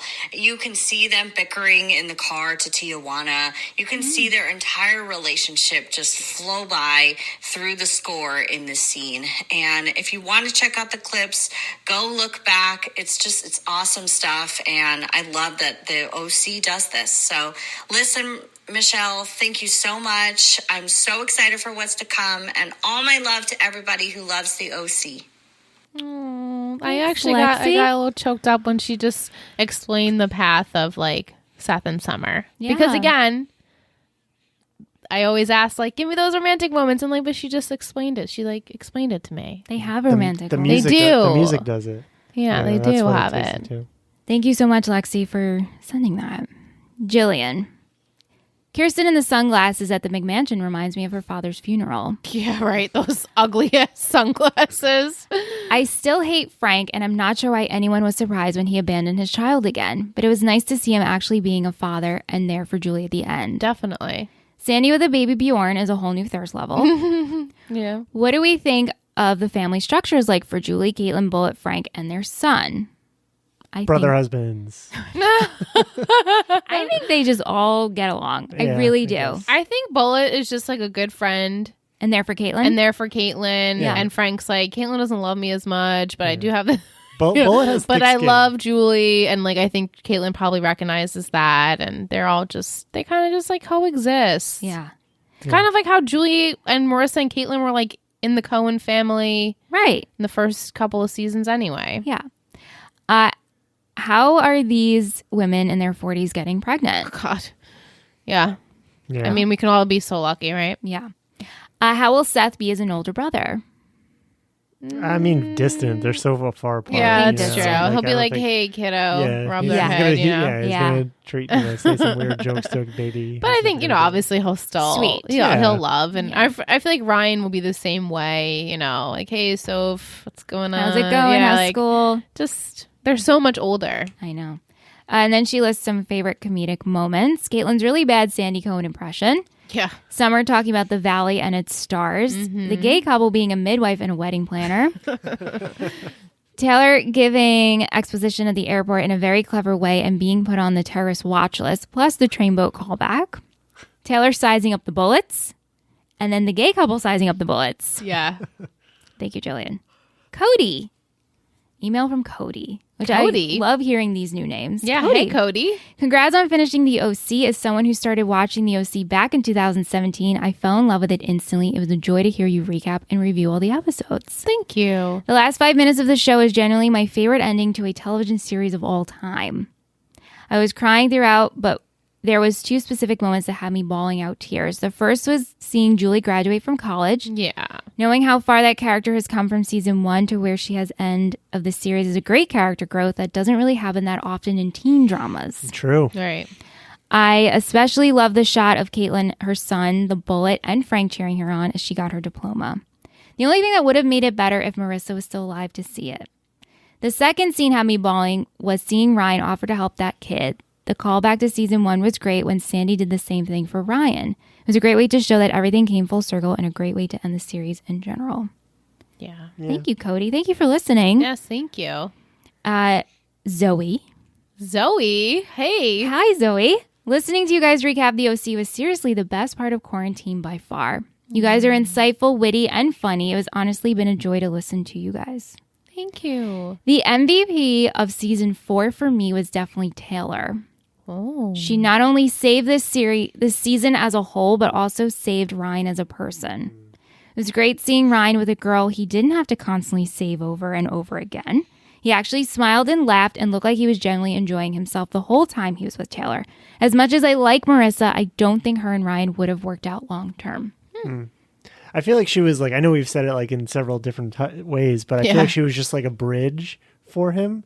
You know, like a really good bridge into adulthood, like letting go of like the high maintenance high school kind of stuff and just like moving on to like, oh, this is another person who's independent, doesn't necessarily need me all the time. Yes, I agree. 100% agree with that. Definitely. Yeah.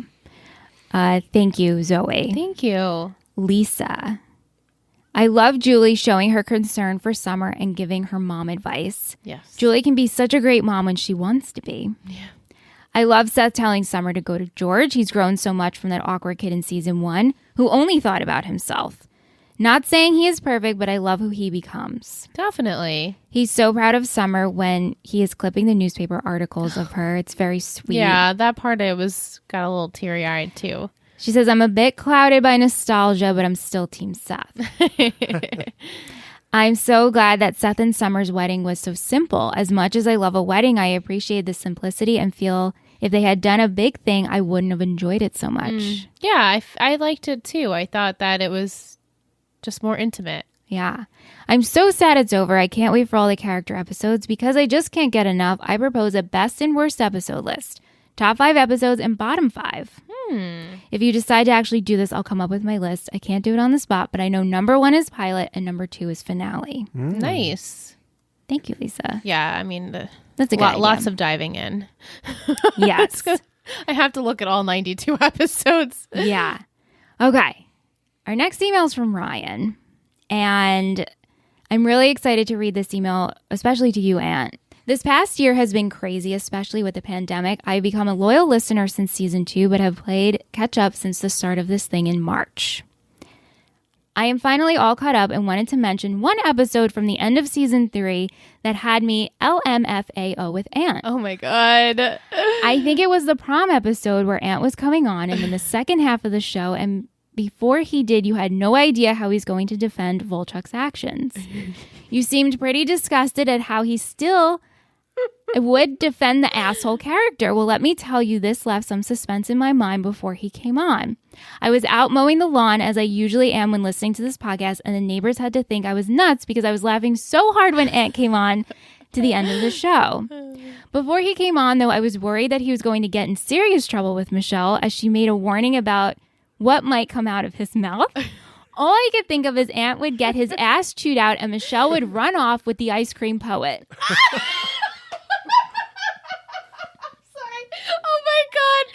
Oh my God. That literally, I just screamed. I'm sorry, you headphone users.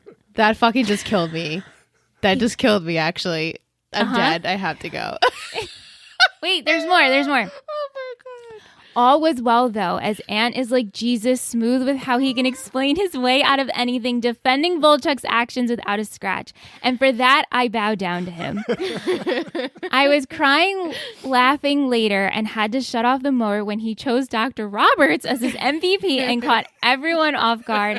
Ha, ha, ha, ha, ha.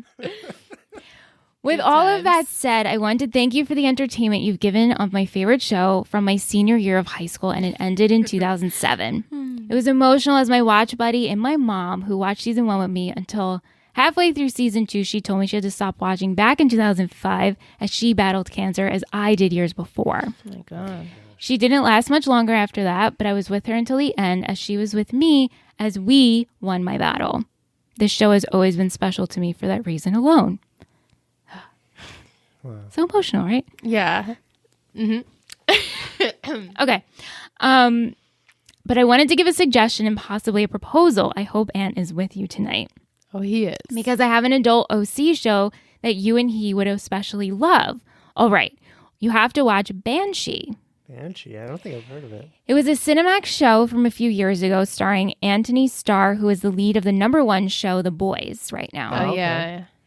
For some reason, I viewed this show as a hardcore OC version, as if Ryan never found the Coens and went bad. The show is intense, so Ant would especially love it. I propose a podcast on your network with Ant on this one. You would seriously enjoy this one, as the entire creativeness of this show is spectacular. I haven't been into a show like this since the OC, and I can't recommend it enough. Wow. Banshee. Sounds like sci-fi. I'm gonna have to look this up. Yeah. He says, thanks again for all your hard work and input. I seriously gave Marissa a second chance with your commentary, and I laughed so hard at your view of Lindsay. Oh. The creators did their part to make such a beautiful girl as annoying as possible. They sure did. Especially with the oboe. Oh my God, oboe. Be well, my friends. I love you all and look forward to your future endeavors. I hope to become a pledge as well with more time soon on my hands. Then, he says, P.S. I just got back from Acadia National Park after being inspired by Michelle and Ant's trip last year. Wow. Oh my gosh, Michelle. She's full on crying. Wow. I can't say She can't. Say something funny. Ant fart or something. He says, thanks for that as well, because it has been 2 of the most romantic trips of my life. Wow. That's so sweet. That's great. Yeah. Wow. Wow, that email was so amazing. Yeah, thank you, Ryan. All of them are so this is what I'm saying. I'm reading. I know. I don't mean to. I'm not putting favoritism. Oh no! I know. But all of these were coming in yesterday, and I'm like, oh my god! I have to make stupid. I really laughed hard though that you were running away with Mike, our ice cream poet. That was one a really hard laugh that my abs hurt. That was really good. Thank you, Ryan. Thank you so much, Ryan. It makes me laugh. I hope Mike is getting a really good kick out of this because I sure am. We're running off together, Mike. Oh my god! And I remember that when we were all 3, 2, 1. He was like Dr. Roberts. We're like, what the fuck? I forget what he did in that episode that made me like him so much. I feel like it was nothing great. Yeah. You also picked Lance at some point. Yeah, but we thought he was going to say Volchuk, and he did it. Well, yeah. I know. That's what threw us. Yeah. Oh, good times. Maybe it was just that everyone was so low that he did almost nothing. Yeah, so he was evened it out. Yeah. Thank you, Ryan. Vic. She says, I think it's funny how Ryan is sleeping in Taylor's room. Yeah, awkward. Even though they broke up. I thought it was amazing that Ryan came up with the idea to buy the Berkeley house. I love how Bullet is now friends with everyone, and that Ryan and Seth called him so they could fly Kirsten out, and how convenient that he has a son who has who's a doctor for women's private parts. Yeah. Correct. Do you think if the comic book store wouldn't have closed down, Summer would have joined George? Yeah, maybe. I think so. Still. Yeah, so that Seth had something to do and she was doing her thing, and then they would have went to Rhode Island. Hopefully. Yeah. Why do you think Julie considered marrying Bullet this time? Yeah, right? It's this is her second time. I think it's just shit, now I'm pregnant. Yeah, probably. She was pregnant and everything just I went have no crazy. Stability. Yeah, she's just the whole world went topsy-turvy for them. Everyone in the area. Is there a certain show you watch with your significant other? Yes, I watch a lot of shows with my significant other. You watch everything together. Yeah, watch pretty much everything. Well, you watch more without me. Yeah. Obviously, the shows we podcast about, Randy would probably never touch in a day in his life. And that's okay. He's missing out with the OC. The OC. Yeah, I know. And even today, me doing my notes, something having to do with Gossip Girl that wasn't even sad, and it got me. Aww. And he walked in at that moment. I was like, "You fucking kidding me? Get out!" He's like, "Are you really crying right now? Are you really crying?" He's like, "Are you watching the OC finale?" He thinks I was like, "No, it actually is Gossip Girl." He's like, "What the hell?" I was like, I know. Just when I have my me time and I watch TV, I'm generally crying. Hence why I don't watch shows that make me cry. Yeah. But yeah, we just finished Bly Manor, the second season of, well, it's the first season was Hill House, which I was absolutely in love with. Yeah. And then we just finished Bly Manor, and then we're going to start Dexter. So yeah, we watch a lot of TV together. We finished The Office, loads of TV. Yeah. We watch a lot. I just actually this weekend put Anne through the Twilight Saga. Yeah, which the commentary all. was so good. And I actually would really love Randy to sit down and watch it because I gave him a 5-minute gist of the whole thing. And it was enough. From beginning to end, he was too like, much. oh. It was too much. I'm like, at the end, They're awful. the imprinting. They're He's like, wait, what? So bad. It's so bad, but No. it's so good. I love it for nostalgia reasons. That's the reason why. And Yeah. so I'm reading, as we go on a sidebar here, we will get back to OC, but I'm reading Midnight Sun, and I totally forgot things that happened. So I'm like, let me rewatch and revisit. Yeah. It's quicker than reading the books. Or It is. rereading. I've read them before. And I was like, and just watch them with me. And the Twilight, the first movie, awful. is so bad. Yeah. And Anne's like, it's actually not, it's just the cutting. I was like, they don't give you enough development for you to feel for Yeah. these two people. Right? No, they don't. It's awful. In the movie, they don't. In the books, they definitely do. That was more. Yes. that was just for people who read the books, basically. Yeah, Yes. that's how I felt with a lot of movies. They do that. It's like, oh, if you've read the book, you kind of get the You gist. get it. Yeah. They're so bad. But at least you had Cam Gigante in the first Yeah, one. Cam Gigante. It's true. It's James. Yeah, he actually was in the credits for the second one too. Yeah, so they show the ballet studio Yeah. in the second one. Yeah, Right. and I had forgotten that I'd seen him already in the movie, and I thought when I looked at IMDb, I was like, "Oh, sweet, Cam's in it," Sweet and then I Cam. realized that I was like, "Oh wait, he was in." They it before. killed him. I knew they killed him, but Right. I just was waiting for Yeah. a different flashback. Yeah, I would love to do that with Randy though, because We did them all this weekend. Like, we just, Yeah. as soon as they Went end, through it. it's just like fluff, You're like, It's- whatever. I was like, Aunt, are you good? He's like, I never have to watch these again. No, Yeah. never again. But Never I'll in a always million watch years. them because that's just I think I'm probably good for like ever because forever. Yeah, I I don't. don't- if they're on on HBO, I'll just still watch it. It's just it's just comfort of time in my They are life. easy to watch. 2007, 2008, where I was like, just like kid/adult. You're feeling like I don't have to No, pay for it's- shit. You know? just like nothing happened for so long though. Like things happened. I don't know. It's hard to explain. yeah, the fights were good. It's like books Yeah. 6 or 7 through 12 of Wheel of Time, like the whole movie, the whole series. Yeah. Okay. You guys get it. We'll get it. Back to Vic's questions. Anthony, do you think your opinion about Volchuk will ever change? No. Next question. No, he's too stubborn. No, it's not about being stubborn. I've rationalized a large portion of who that character is and what I like about what he brings. Yeah, I mean, you definitely. You exhausted Said all his points, part. but honestly, I feel like you did give our listeners a good perspective on Volchuk and maybe Yeah. why he's not so evil. He's not. He's just like a stupid kid that doesn't know how to get it wrong together. Place, wrong time. Yeah. Wrong Yeah. place, wrong time for that guy. With the ending being open ended. Yeah. Right? Vic says Sandy and Kiki are still happy and raising Sophie. Julie met someone else, but just co-parented with Frank, and the bullet stuck around as friend. While Caitlin is much nicer person, a whole blended family. In the end, they're all Team Julie. Summer and Seth are still together and have a son, probably named Ryan, and another one on the way, hopefully a girl. And then, as we know, she shared her thoughts on Ryan And Taylor. and Taylor. My favorite podcast moments. Liz, I love hearing how different your perspectives are now that you have watched again, but will admit when you really like something. Example, you're not a supporter this time of Ryan and Taylor, but you have loved certain moments about them. Your annoyance with Seth is hilarious. Oh, sorry. I try. Michelle, I love how in-depth you went into the episodes on After Dark and added hypothetical questions. Anthony, thanks for joining in during episodes. I enjoyed your Lindsay rants. Remember, Lindsay was in my bottom 5. And listening to you defend Volchuk, you're probably the reason I dreamt with him as a nice guy. Your episodes had me rolling. There you go.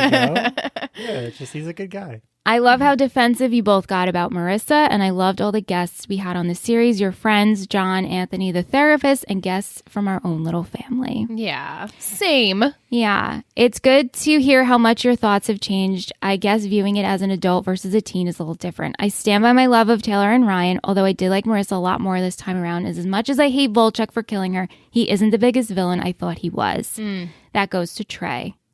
Yeah. Yeah. Definitely. Trey is worse. Right? Trey is definitely awful. It is worse. I'm going to miss this podcast so much. Love you all.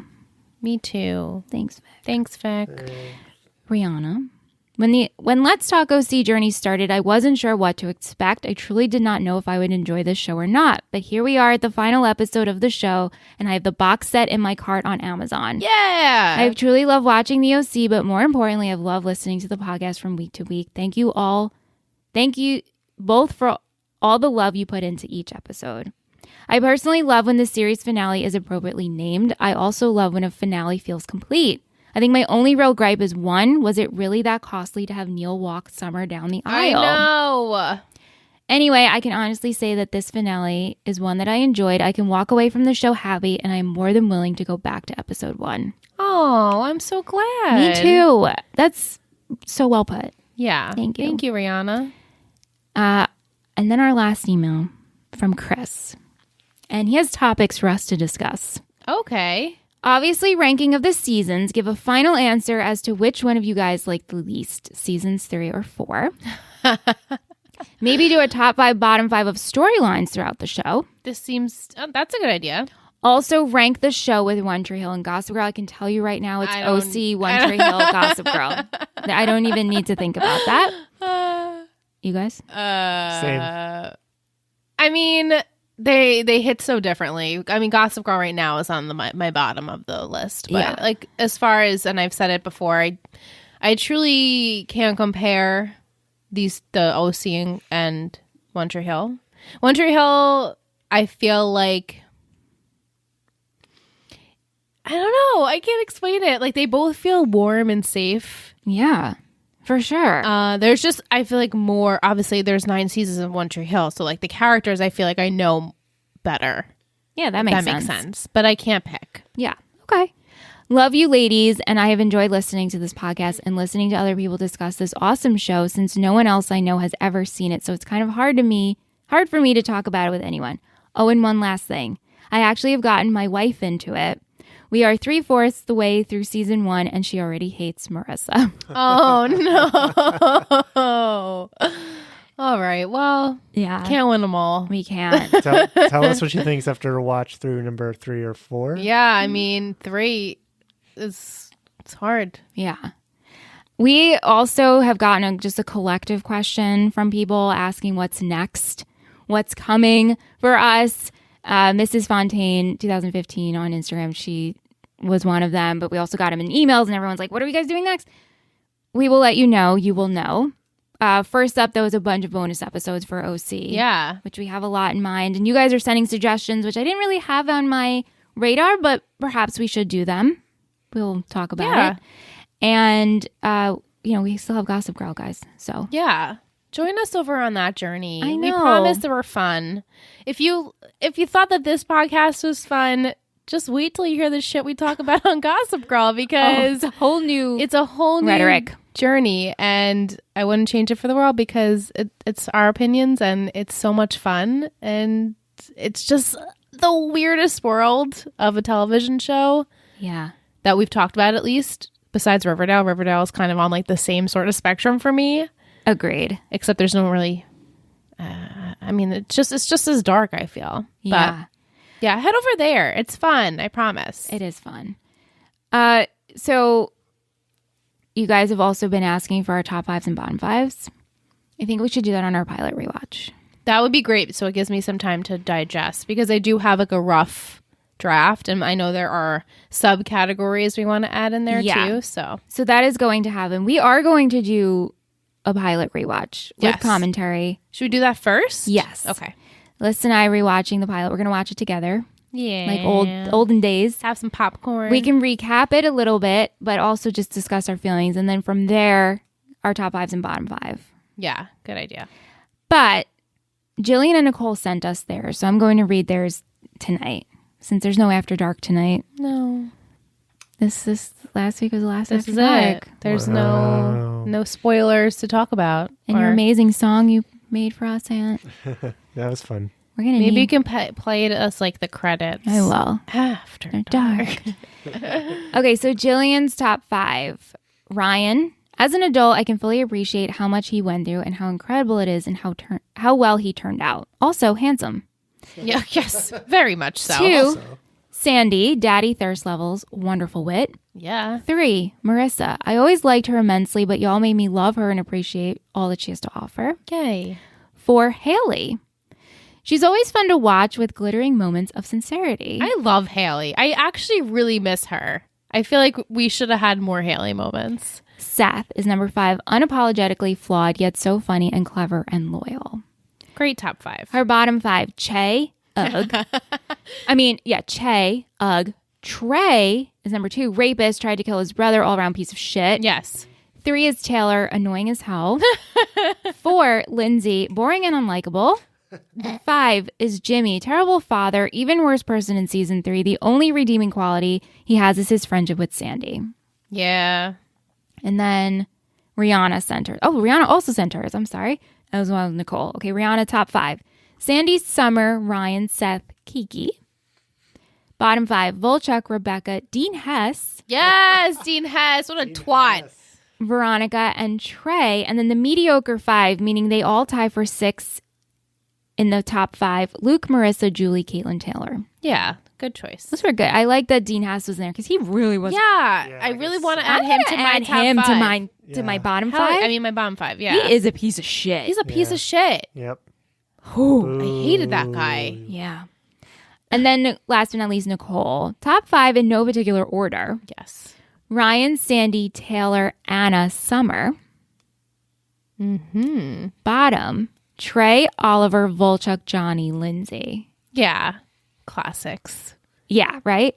Yeah. I always just feel bad when people put Johnny in the Me too. Well, it's Every because we don't single feel the time. way, right? We don't I feel that know. he should be in the. I know, but like I don't defend if they put Marissa in the bottom, but I'm like, Johnny, come on. No, not Johnny.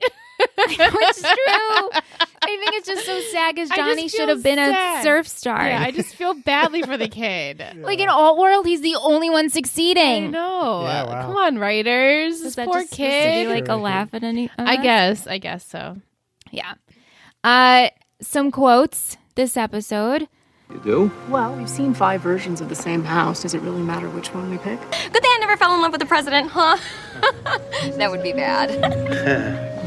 Bullets! Meet the squirt! Squirt, meet the bullets! I can't fly. I'm 9 months pregnant. Oh, my son Amarillo, he's waiting at the plane. He's one of those doctors for women's private parts. So, these teen dramas, they just run forever. So random, but I'm actually a midwife. She's beautiful, isn't she? She really will be in 2 years when she doesn't look like a squished meatball.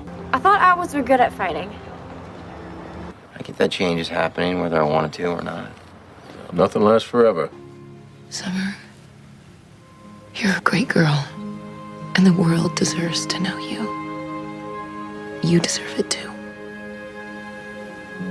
Don't settle for comfortable. I can't get married without Kiki. She's my best friend. I'm sorry, but I'm not doing it without her. Ryan Atwood, Mon Ami, sounds terrific. Oh, that woman is like nailing Jell-O to the wall. Well, you can follow up with my political efforts on my blog. And you can follow my personal efforts on mine. You're my destiny, Colin. Go save the world, Summer Roberts. At least I leave you funnier than when I found you. I'm a lot better off than when you found me. Me too. Should we hug? Yeah, I know. Come on. That's crazy. You shake, dude. Okay. All right. Oh, it feels good in here. Oh, it felt really nice. Yeah. Music, Clinic, Jet, Jacob Golden, and Patrick Park. Patron of the week. It's patron of the week. It's patron of the week. It's patron of the week. Who will it be? It's patron of the week. This week I don't have a patron of the week, but I wanted to list all of our patrons have been with us for at least, I mean, most of you have been with us on the 2-year journey that we've had this podcast. So I wanted to just name and list all of our roll call. All right. We have Livia, Angelina, Emakin, Lexi, Ashley, Will, Mal, Alicia, Jennifer, Shannon, Alyonia, Lisa, Carmen, Kiralee, Jacqueline, Corey, Sophie, Kelsey, Ava, Alexis, Jimmy, Mike, Sean, Jillian, Chloe, Emily, Amanda, Daphne, Michelle, Kristen, Caitlin, Steve, Vic, Rihanna, Shanna, Ryan, Jess, Teresa, Logan, Tish, Michaela, Allie, and Kendall. Wow. You lovely, lovely human beings. Thank you, guys. We truly appreciate you being with us on this journey. Sorry. I was not getting emotional. But we just wanted to say thank you because you've been with us for a very, very long time. Most of you have been, and we just really appreciate all the love and support.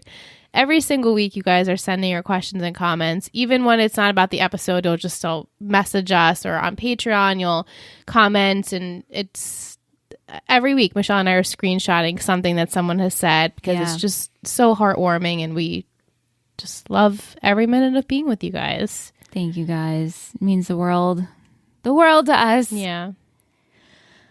Wow. Is that it? That's it. Wow. Yeah. I mean, we didn't pick MVP and shittiest because how could you pick out of all the greats and make a shittiest out of all the shits? So especially for wrapping up a series, it's hard. Yeah. Yeah. But, yeah. Wow, I cannot believe we're finished. My I know. favorite, It's not my like baby. realistic yet. I know. This is your favorite show. Yeah. I hope that we did it justice. I think we did. We did, for sure. I mean, you talked OC with me for 4 2 years. seasons. So, yeah, I think we did do it justice. Yeah. You know, one thing that resonated with me, which Jillian said to us a couple weeks ago about the OTP. Yeah. And how it's Ryan and Seth. And that has really stuck with me. And I think, because we're always talking of ships, favorite ships, Kiki, Sandy, Seth and Ryan, Taylor, Ryan and Marissa. And I was like, you know what? It's Ryan and Seth. It's Ryan and Seth. From the moment they lock eyes while Seth is playing video games. Yeah. They're like, okay, this is the start of a very special bond. I think that's my favorite couple of the show. Me too. Mm. Yeah. That's a good point. Because friendship overall is just, I love friendship. We love friendship. If you guys have heard us say this plenty of times on all of our podcasts, but all we want to do is see our characters happy and being in these great friendships. Yeah. So that's my favorite. I've decided that is my OTP. I'm still working on top 5 bottom 5, but OTP of the OC is Ryan and Ryan I'm excited to make my list. I feel like it's going to be difficult. Yeah. really, really difficult. Because I feel like I'm missing things. What is OTP? Like, what is the one true pair? One true pair. Okay. Do you have a? No, I like the Seth and Ryan thing. That's very, very good. It's very true. Yeah. Yeah. And especially rewatching this time and really thinking about it. I mean, like even with Ryan's flashbacks and you hear Seth like, man, you really have my back out there. Yeah. You know, from like day one, helping with the Luke and the Luke. And then when the Luke singular. I know. Yeah, no Lukes in this episode. Yeah. And then Seth saving Ryan, giving him blood. Yep. It's just their brotherly moment. Like Ryan got a brother and Seth got a brother. Yeah. Both when they needed it the most. Yeah. I hope the Lukes were okay. We didn't really find out. We don't know what happened with the Lukes. I wonder how they got out of the earthquake. Yeah, that's true. Yeah. I hope they're all right. I hope so too. If I could change one thing, that would be it. To find out what happened to the Lukes. You care that much about the Lukes? I care enough about the Lukes. What about Volchok? Don't you want to know how he ended up in the... Oh, wait. He's not in town anymore, right? He's in jail, He's in jail. He's in jail. Forget it. Wherever the jail is. Well, maybe the jail's in Newport, and then the whole jail cell like... my cell. But maybe he escaped because the bar is like collapsed. I don't think he would. Fanfic. He wouldn't escape, though. Oh, no. He's like okay with being in jail. He wanted to... Yeah. He needed to deal with it. He's living... He made a deal with the devil. No, he's living the, the life he thinks he deserves. Okay, yeah. He is. I like that. So, Aunt, when are we going to watch the OC again? I mean, I don't know. I don't know exactly when. It's going to be when a while. is too soon? Well, I know for you, but for me, I can watch it anytime. Yeah. I mean, right now is too soon. It might be, right? Oh, we'll watch the pilot, but then Yeah. We'll have to put a pause on it, maybe. Yeah, I mean, just like, I don't know, like give some time, give some space between it. Yeah. I'm so curious this time after discussing it and really diving into it, and especially going back and forth with you, like how I'll feel rewatching it, because I feel so set in my feelings. In your feelings now. Like ground, concrete, like OTP, Ryan, and Seth. Marissa's my favorite character. Though Julie had really good growth. Summer character development. So I'm like, I don't know what else could change for me. Right. Maybe it doesn't need to. If you watch it in like another few years, would you feel differently? I don't know. I don't know either. For like the content that you're given. Yeah. And like the time frame, like being in 2020, and I wonder if like you get to a certain point where like you really start to resonate with the parents. Like because now you kind of do, but like now, like I feel like this watch now for me at this age, I'm looking down at the kids. Yeah, you know, mostly, and then like I kind of look up, like judging at the parents a little bit still. Right. At some point, you're going to get to that parent level. Yeah, you're going to be the parent age, and you're like, well, like, what am I going to do in this situation? Yeah. Like, you know, like you always feel like you know everything when you're in it. True. And then like you see it another time and you're like, nah, I didn't know anything. Yeah. Yeah, right. Yeah. Well, thank you so much to everybody who sent in questions and comments this week. It was so nice for those people that never have reached out to us to be like, well, they're doing their final episode, let me just say hello. Yeah. So thank you. What a special treat. Yeah, this was amazing, and hopefully everyone enjoyed hearing everybody's perspectives. Yeah. I know it was a different kind of episode, but hopefully you guys did enjoy it. Thank you, Aunt, Thank you, Aunt. I know you had major plans on this Tuesday night. Yeah, well, you know, Tuesdays. Tuesdays for Andrew, right? Well, now they are. I probably would have just locked myself in the bedroom. Yeah. Quietly. Sat there quietly. And turn on the TV. And take the cats in there. It's already on like single digit volume. And I'm like, it's so quiet. They've actually been, since you fed them, they are really quiet. I know. It just took 5 minutes. It worked out. 5 minutes. Yeah. Maybe we should do that on Gossip Girl. We should do. We could try that. Yeah. Don't forget, we are having an OC live stream trivia party. I'm really excited for this. So that is happening on the 27th. So tomorrow. Right. So for Patreon family, that's Tuesday. And for everyone else who's listening, probably that's tomorrow. So just head to ittakes3network.com. That's our Patreon page. It'll be public. You just click the link, come and join us. We're going to give away prizes. I'm going to create a cocktail for Liz and I to drink. That'll be up beforehand if you want to join us in that. I'm really looking forward to that. I think it's going to be a lot of fun. That is fun. Plus, we just want to celebrate with you guys and talk to you guys as we end this show. While you're over at our Patreon, you can check out everything we have to offer there. We have behind the scenes, we have birthday club, we have Topic Tuesday, where our community just talks about random topics Liz and I decide to pick for that week. We also have ad-free episodes, and you do get the episodes up a day early. We are going to be doing bonus episodes. Stay tuned for that. For the bonus episodes, we know for sure we're going to do pilot rewatch, and we're going to do character episodes, so one character per episode. Each episode for those, we're going to have a patron join us. So if that interests you, might want to be a patron. You might want to join our network for that. But until our next episode, until the pilot. Yeah, and hopefully we'll see you guys tomorrow for our party. Yeah. But we'll see you next time. See you next time, guys. See you next time. It was just so like, see you next time.